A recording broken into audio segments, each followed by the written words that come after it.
এই সালাতুল হাজত আল্লাহর কাছে এতটাই গ্রহণযোগ্য, আপনার যখনই কোনো কিছুর প্রয়োজন হবে এই সালাতুল হাজতের 2 রাকাত নামাজ পড়ে যদি আল্লাহর কাছে হাত তুলে কোনো কিছু চান তাহলে আল্লাহ ওই হাত ফিরায় দিবে না। হাদিসের মধ্যে আসছে সাহাবায়ে কেরামদের যখন কোনো কিছুর প্রয়োজন পড়তো, বিপদের মধ্যে পড়তেন, তখন সাহাবায়ে কেরাম আল্লাহ রসুল সাল্লাল্লাহু আলাইহি সাল্লামের কাছে যেতেন। যাওয়ার পরে আল্লাহ রসুলকে বলতেন, ইয়া রাসূলুল্লাহ, আমার এই জিনিসটা প্রয়োজন, আমি মুসিবতের মধ্যে পড়েছি, এই মুসিবত থেকে মুক্তির প্রয়োজন। রসুল করিম সাল্লাল্লাহু আলাইহি ওয়াসাল্লাম সাহাবায়ে কেরামদেরকে এই সালাতুল হাজতের কথা বলতেন, যাও মসজিদে চলে যাও, 2 রাকাত সালাতুল হাজতের নামাজ পড়ো, আল্লাহর কাছে চাও, আল্লাহ হাজত পূর্ণ করে দেবে, সমস্যার সমাধান করে দেবে। শুধু তাই নয়, সাহাবায়ে কেরামদের জিন্দেগি খুললে দেখা যায় সাহাবীরা মসজিদের মধ্যে গিয়ে যখন 2 রাকাত সালাতুল হাজতের নামাজ পড়ে কোনো কিছু চাইতো, বাড়িতে আসার আগেই আল্লাহ পাক তার হাজত পূর্ণ করে দিত।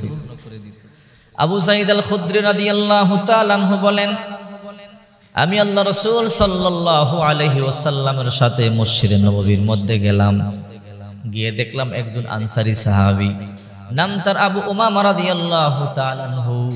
আল্লাহর হাবিব দেখলেন ওই সাহাবী চোখের পানি সারিয়া সারিয়া কান্না করে, মনক্ষুণ্ণ অবস্থায় আল্লাহর হাবিব সাল্লাল্লাহু আলাইহি ওয়াসাল্লাম বললেন, মা ইবুকিকা ইয়া আবা উমামা, হে আবু উমামা, তোমার কি হয়েছে, কেন কান্না করো, তোমার মনটা খারাপ কেন? আবু উমামা বলে, ইয়া রাসূলুল্লাহ, দুশ্চিন্তা, টেনশন, পেরেশানি আমাকে এমন ভাবে ঘিরে ধরেছে, অভাব অনটন আমাকে এমন ভাবে ঘিরে ধরেছে, এই জন্য ঘরে থাকতে পারলাম না, মসজিদের মধ্যে চলে এসেছি। সাহাবায়ে কেরামদের যখন কোনো কিছুর প্রয়োজন পড়তো মসজিদের মধ্যে চলে যেত, নামাজের মধ্যে দাঁড়িয়ে যেত।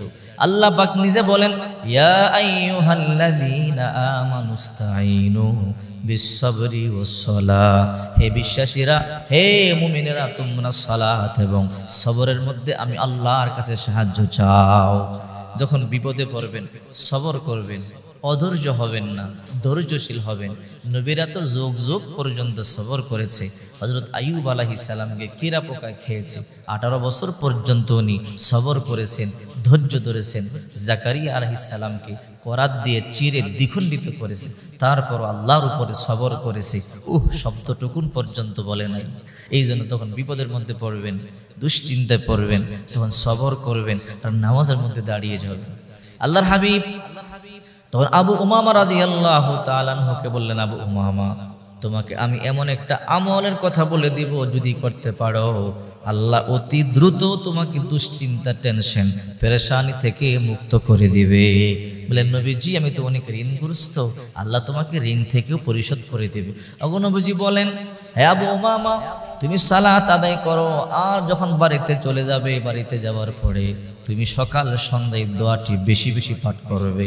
আল্লাহুম্মা ইন্নী আউযু বিকা মিনাল হাম্মি ওয়াল হাযানি ওয়া আউযু বিকা মিনাল আজিজি ওয়াল কাসালি ওয়া আউযু বিকা মিনাল জুবনি ওয়াল বুখলি ওয়া আউযু বিকা মিন গালাবাতিদ দাইনি ওয়া কাহরির রিজাল।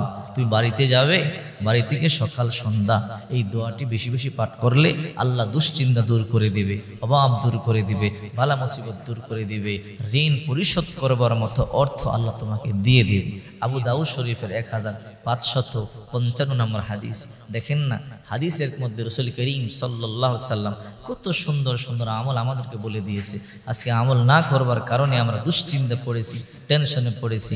সালাত আদায়ের মধ্যে দাঁড়ায় যাবেন, যখনই কোনো কিছুর প্রয়োজন হবে দুনিয়ার মানুষের কাছে না চেয়ে সেজদায় পড়ে আল্লাহর কাছে চাবেন, সালাতুল হাজতের মধ্যে দাঁড়ায় যাবেন। 2 রাকাত নামাজ ভালো করে ওযু করে পবিত্রতা অর্জন করে 2 রাকাত নামাজ আদায় করবেন।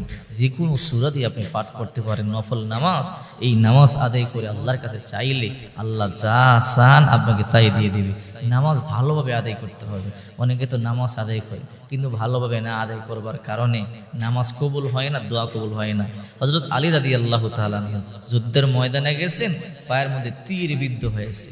তীর বিদ্ধ হওয়ার পরে সাহাবীরা যতই চেষ্টা করে তীর খুলতে পারে না। রাসূল করিম সাল্লাল্লাহু আলাইহি সাল্লাম বললেন, তোমরা এখন তীর খুলবার জন্য চেষ্টা করো না।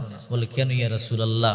বলে, এখন তীর খুলতে পারবে না, আলী যখন নামাজে দাঁড়াবে তখন তোমরা তীর খুলবে। হযরত আলী রাদিয়াল্লাহু তাআলা নামাজে দাঁড়াইছে, সাহাবীরা এমন জোরে সজোরে টান দিয়েছে, গোশত ছিঁড়ে তীর বের হয়েছে।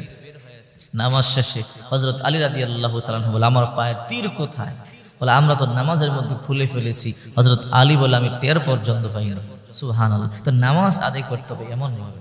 এই জন্য যখনই কোনো কিছুর প্রয়োজন হবে সালাতুল হাজতের মধ্যে দাঁড়ায় যাবেন, ইচ্ছে পূরণের নামাজ আদায় করবেন। 2 রাকাত নামাজ যদি আপনি আদায় করতে পারেন, আল্লাহর কাছে চাইতে পারেন, আল্লাহ অবশ্যই আপনার দোয়া কবুল করবেন, মনের আশা পূর্ণ